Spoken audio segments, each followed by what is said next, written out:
सबसे सस्ती वस्तु क्या है, अनाज या मांस? मगध सम्राट बिंदुसार ने एक बार अपनी सभा में पूछा।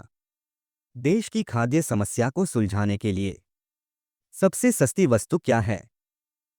मंत्री परिषद तथा अन्य सदस्य सोच में पड़ गए। चावल, गेहूं, ज्वार, बाजरा आदि तो बहुत श्रम के बाद मिलते हैं, और वह भी तब जब प्रकृति का प्रकोप न हो। सी हालत में अन्न तो सस्ता हो ही नहीं सकता। तब शिकार का शौक पालने वाले एक सामंत ने कहा, राजन, सबसे सस्ता खाद्य पदार्थ मांस है। इसे पाने में मेहनत कम लगती है और पौष्टिक वस्तु खाने को मिल जाती है। सभी ने इस बात का समर्थन किया, लेकिन प्रधानमंत्री चाणक्य चुप थे। तब सम्राट ने उनसे पूछा, चाणक्य, आपका इस बारे में क्या मत है? चाणक्य ने कहा, मैं अपने विचार कल आपके समक्ष रखूंगा। रात होने पर चाणक्य उस सामंत के महल पहुंचे। सामंत ने द्वार खोला। इतनी रात गए चाणक्य को देखकर वह घबरा गया। चाणक्य ने कहा, शाम को महाराज एकाएक बीमार हो गए हैं। राजवैद्य ने कहा है कि किसी बड़े आदमी के हृदय का 2 तोला मांस मिल जाए तो राजा के प्राण बच सकते हैं। इसलिए मैं आपके पास आपके हृदय का सिर्फ 2 तोला मांस लेने आया हूँ।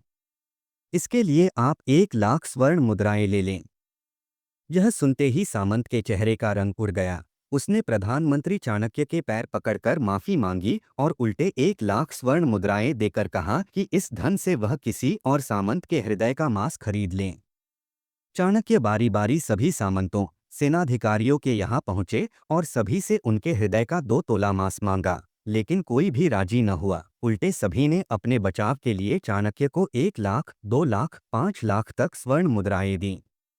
इस प्रकार करीब 2 करोड़ स्वर्ण मुद्राओं का संग्रह कर चाणक्य सवेरा होने से पहले वापस अपने महल पहुंचे और समय पर राजसभा में प्रधानमंत्री चाणक्य ने राजा के समक्ष 2 करोड़ स्वर्ण मुद्राएं रख दीं।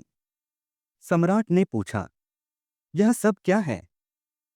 तब प्रधानमंत्री ने बताया कि 2 तोला मांस खरीदने के लिए इतनी धनराशि इकट्ठी हो गई, फिर भी 2 तोला मांस नहीं मिला।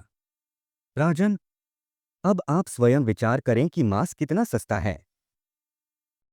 जीवन अमूल्य है। हम यह न भूलें कि जिस तरह हमें अपनी जान प्यारी है, उसी तरह सभी जीवों को भी अपनी जान उतनी ही प्यारी है।